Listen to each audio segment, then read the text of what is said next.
సొమ్మసిల్లు వారికి బలమిచ్చువాడు ఆయనే.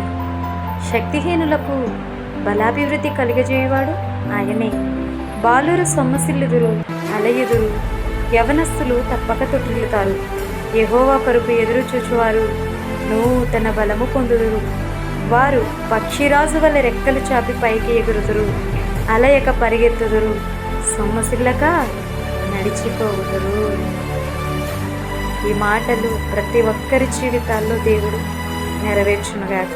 సొమ్మసిల్లిపోయిన మన బ్రతుకులకు, శక్తిహీనులుగా ఉన్న మన జీవితాలకు, యెహోవా కొరకు ఎదురు చూస్తున్న మనకు నూతన బలమునిచ్చి పక్షిరాజు వలె రెక్కలు చాపి పైకి ఎగిరినంతగా దేవుడు మనల్ని అట్టి రీతిగా ఆశీర్వదించబోతున్నారు. ఈ వాగ్దానం ప్రతి ఒక్కరి జీవితంలో నెరవేర్చునుగాక. ఆమేన్, ఆమేన్.